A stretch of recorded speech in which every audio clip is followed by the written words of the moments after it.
Hey, Foundry, it's great to be with you again today.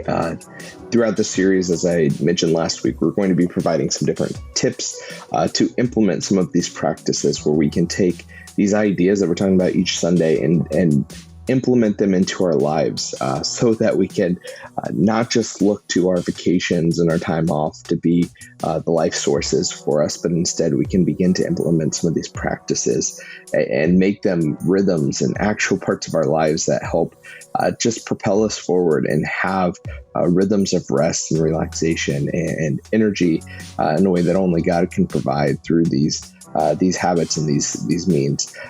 Today we're going to be talking about what we talked about this Sunday, which was serving.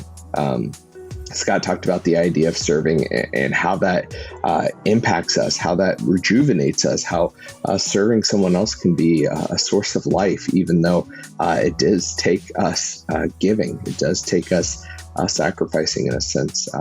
It also is a place where we can receive as well. So today I've got 5 tips for how we can begin to implement serving into our lives and begin to make it a habit for us, or begin to take a first step even for some of us in diving into serving.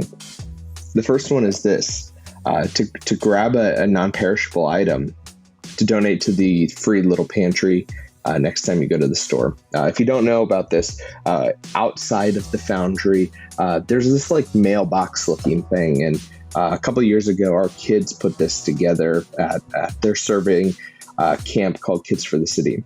And it is meant to be like a food pantry for our neighbors who are in need. And so if you go to Target, you go to the grocery store next time, grab something that's non-perishable. And when you're there on Sunday, just stick it in. Or even if you live in the neighborhood, don't wait till Sunday, just go over and stick it in immediately. This will help our neighbors who are in need. It's a simple way of just saying, hey, we see you. Hey, we're trying to meet a need that you may have. And we're trying to provide something for you. Easy way to just serve and to begin practicing this idea of giving. The second thing is this, to take a walk around your neighborhood and to pray for your neighbors. This is something obviously that was connected as well to last week, where we talked about this idea of taking a walk, taking 30 minutes to just walk around our neighborhood, walking around and just praying for those who are near to us, our neighbors, and praying for our city as a whole.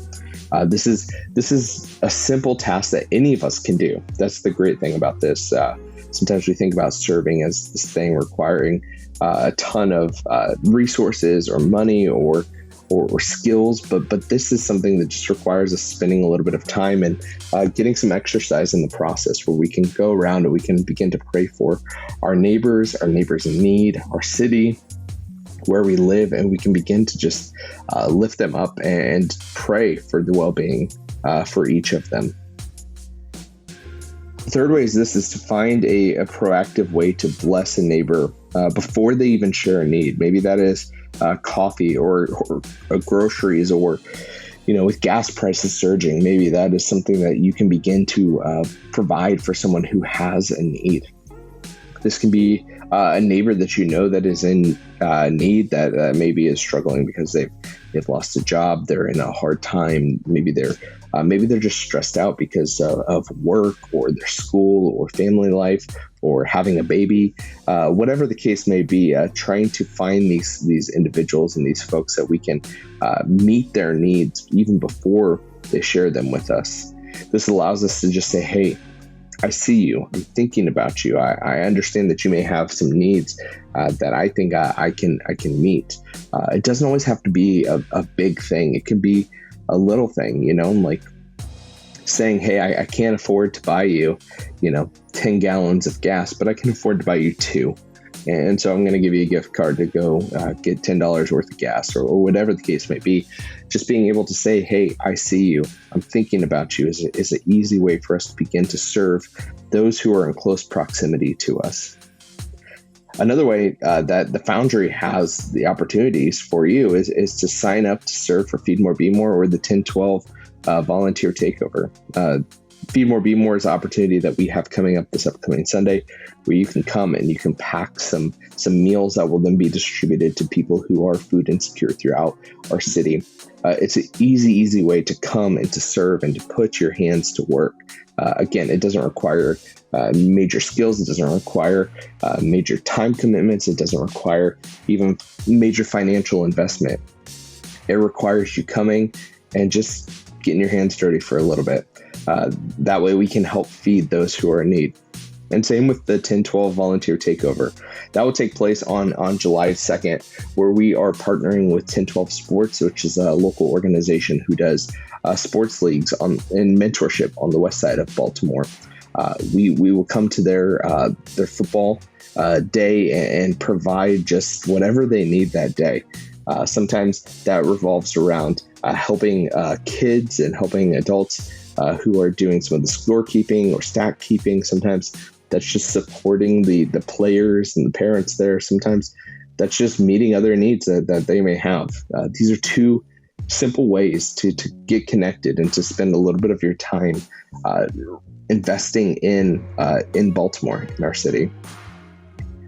The last thing is to explore your gifts and passions and story through the GPS assessment. This is something that we've talked about before. That's a great way to just begin to understand, hey, where has God gifted me? What are the things that I have that God has gifted me with? What are the things that I have passion about that are needs that I can meet? What is my story? What aspects of my story are unique? And how can I begin to live that out? As we begin to understand our gifts and our passions and our stories, we can begin to see different opportunities that we have to meet the needs that are around us, whether those are physical needs or emotional needs, spiritual needs.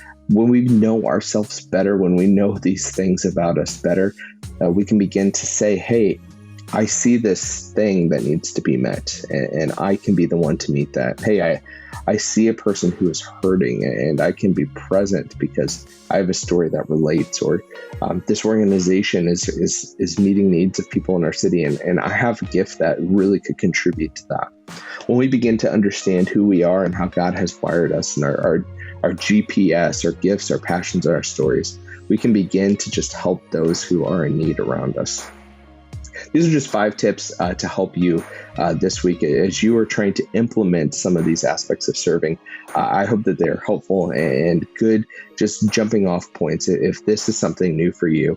And if it's not something new for you, dive in deeper to an organization that you're working with, or dive in deeper to the relationships that you have, or the neighbors that you are trying to care for, and begin to just continue to meet the needs and to serve those around you with the love that Christ shows us, with the story of the Good Samaritan who stops and meets the needs that are directly in front of him. With that, we'll see you this Sunday for Feed More, Be More, and we'll be back with some more tips after our service on July 3rd.